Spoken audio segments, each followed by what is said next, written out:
Assalamualaikum warahmatullahi wabarakatuh. Perkenalkan, nama saya Muhammad Atena Dik Nasrullah, NPM akhir 127. Baik, di sini saya akan mereview jurnal yang berjudul Klasifikasi Citra Buah menggunakan Convolutional Neural Network. Jadi pada jurnal ini sebelumnya saya akan menjelaskan ya. Jadi yang diteliti di sini tuh mengenai arsitektur Convolutional Neural Network. Latar belakang. Convolutional Neural Network atau CNN merupakan bagian dari Deep Learning. CNN memiliki beberapa jenis arsitektur yang sering digunakan seperti LeNet5, AlexNet, VGNet, GuliNet, dan DashNet. Masing-masing arsitektur tersebut mempunyai kelebihan dan kekurangan. Penggunaan arsitektur akan berpengaruh pada hasil dari klasifikasinya. Masalah. Dengan berkembangnya zaman, diperlukan arsitektur dari CNN yang memiliki tingkat akurasi benar yang tinggi dalam mendeteksi objek citra. Oleh karenanya, dibutuhkan pengembangan dari arsitektur CNN tersebut.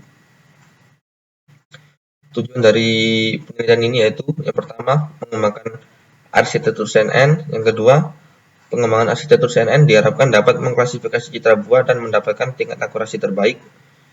Yang ketiga, arsitektur CNN ini diharapkan mampu membantu para peneliti di bidang pertanian serta perkebunan, dokter, botanis, atau sebagai media pembelajaran. Penelitian yang berkaitan dengan jurnal yang saya review. Yang pertama yaitu deteksi buah untuk klasifikasi berdasarkan jenis dengan algoritma CNN berbasis YOLO V3. Yang kedua, implementasi deep learning pada identifikasi jenis tumbuhan berdasarkan citra daun menggunakan convolutional neural network. Ya. Jadi pada jurnal ini peneliti menggunakan metode CNN berbasis YOLO V3 dengan perhitungan loss menggunakan MSE serta kerangka kerja menggunakan jaringan saraf Darknet 53 yang digunakan untuk mengoptimalkan komputasi CPU dan GPU. Hasil pengujian pertama dari sistem yang telah dibuat mendapatkan rata-rata 97,3% dengan menggunakan citra dari data training. Sedangkan untuk pengujian kedua menggunakan citra yang diambil secara acak dari Google mendapatkan akurasi dengan rata-rata 84,1%. Pada jurnal yang kedua ini, peneliti menggunakan metode Convolutional Neural Network. Arsitektur yang digunakan pada jurnal ini yaitu arsitektur AlexNet. Cara kerja arsitektur ini dibagi menjadi dua kelompok layer. Layer pertama adalah ekstraksi fitur, dan yang kedua adalah layer klasifikasi. Layer ekstraksi fitur tersusun atas dua layer, yaitu layer konvolusi dan layer pooling. Hasil yang didapat dari penelitian ini mendapatkan tingkat akurasi tertinggi, yaitu 88,6%. Data penelitian dari jurnal yang telah saya review. Data penelitian pada jurnal ini menggunakan dataset Free 360 yang didapat dari situs Kaggle. Jumlah citra yang digunakan berjumlah 75.937 citra. Metodologi penelitian. Yang pertama yaitu pengembangan arsitektur convolutional neural network. Yang kedua pre-processing. Yang ketiga learning. Yang keempat testing. Dan yang kelima proses perhitungan akurasi. Proses pengembangan arsitektur convolutional network. Convolutional neural network atau CNN adalah salah satu jenis neural network yang biasa digunakan pada data image. CNN bisa digunakan untuk mendeteksi dan mengenali objek pada sebuah image. CNN adalah sebuah teknik yang terinspirasi dari cara manusia untuk mengenali suatu objek. Pada umumnya, algoritma klasifikasi pada CNN akan dilakukan proses ekstraksi fitur dan klasifikasi secara terpisah. Dapat dilihat di gambar di samping bahwa yang bagian kiri itu proses ekstraksi fitur dan yang bagian kanan itu adalah proses klasifikasi. Pada penelitian ini akan digunakan algoritma yang mengekstraksi fitur lalu mengklasifikasi citra dalam satu proses, jadi tidak terpisah. Berikut merupakan tahap-tahap untuk membuat sistem klasifikasi CNN. Dapat dilihat gambar di samping ya. Jadi yang pertama itu akan dirancang model CNN, lalu dilakukan proses learning. Dari proses learning tersebut akan didapat model CNN mana yang memiliki tingkat akurasi yang tinggi. Lalu apabila sudah ketemu modelnya, kita lanjut ke proses testing. dan akan didapatkan hasil serta akurasinya. Proses ekstraksi fitur memiliki 3 convolutional layer yang menggunakan fungsi aktivasi ReLU dan dipadukan dengan max pooling layer. Pada tahap klasifikasi, menggunakan algoritma ANN atau Artificial Neural Network yang memiliki 2 hidden layer. Hidden layer pertama memiliki 700 kernel, sedangkan hidden layer kedua memiliki 500 kernel, yang menggunakan fungsi aktivasi sigmoid pada fully connected layer. Convolutional layer digunakan untuk menghitung output dari neuron yang terhubung ke daerah lokal dalam input. ReLU digunakan untuk menghilangkan vanishing gradient.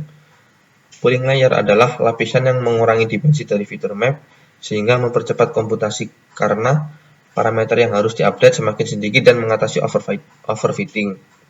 Max pooling layer digunakan untuk menentukan nilai maksimum tiap pergeseran filter. Preprocessing. Pada tahap ini akan dilakukan pemrosesan untuk menyiapkan dataset agar bisa diproses oleh sistem. Proses preprocessing memilih 15 dari 111 kelas citra buah yang didapat dari dalam dataset. Setelah kelas terpilih, akan dilakukan proses upload ke Google Drive yang digunakan sebagai media penyimpanan Google Colaboratory. Learning. Pada proses ini dapat disebut juga dengan proses training atau pelatihan. Proses ini ditujukan untuk melatih model CNN agar dapat mengklasifikasi citra buah-buahan yang telah diberi indeks sesuai dengan kelasnya. Berikut merupakan proses learning dalam jurnal kelas saya review. Dapat dilihat gambar di samping. Yang pertama yaitu kita meload data dari Google Colaboratory tadi, kita masukkan ke model CNN, lalu divalidasi apakah nilainya itu akurasinya itu lebih dari 0,99 dan lossnya kurang dari 0,05. Apabila iya, maka model tersebut akan disimpan dan dijadikan model CNN yang siap dipakai. Apabila tidak, akan diproses lagi, divalidasi lagi hingga ketemu hasil yang sesuai. Pada proses testing, akan dilakukan pengujian kecepatan klasifikasi dengan menilai indeks yang dihasilkan oleh model CNN yang telah dilatih.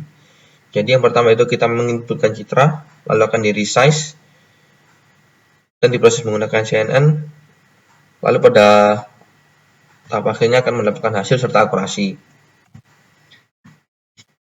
Proses perhitungan akurasi. Ya, jadi pada proses ini akan dilakukan perhitungan untuk mengetahui apakah model CNN yang telah dibuat itu mendapatkan hasil tingkat akurasi yang tinggi.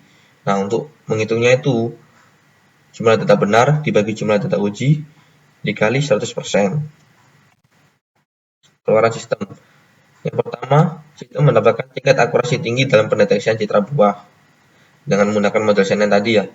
Yang kedua, sistem dapat mengenali dan membedakan antara buah satu dengan buah yang lainnya. Hasil uji coba dan analisa.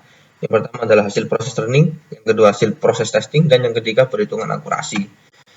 Untuk akurasi dalam model CNN, dalam proses learning, apabila output yang dihasilkan mendekati 1 atau bahkan menyentuh angka 1, maka dapat dikatakan model tersebut memiliki tingkat akurasi yang baik. Dapat dilihat di gambar sebelah itu, untuk validasinya itu dekat sekali dengan hasil learningnya ya. Nah, jadi dapat dikatakan bahwa model ini memiliki nilai akurasi yang tinggi. Oh ya, jadi ini diuji menggunakan Epoch 500. Untuk menentukan loss dari model CNN digunakan categorical cross entropy. Hal itu digunakan untuk membandingkan probabilitas di mana probabilitas yang benar memiliki nilai 1 dan 0 untuk kelas yang lain. Hasil proses testing. Pengetesan dari 345 data uji didapatkan hasil yang benar sebesar 338 dan yang salah 7. Dapat dilihat bahwa tingkat kebenaran dalam pendeteksian termasuk tinggi.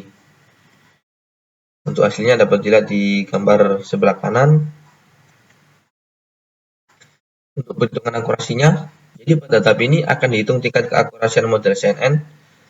Proses penghitungan didapat dari jumlah data uji benar dibagi jumlah data uji dikali dengan 100%. Nah, untuk hasilnya dapat dilihat di samping, mendapatkan hasil 97,97%, dapat dikatakan bahwa keakurasian yang dihasilkan cukup tinggi.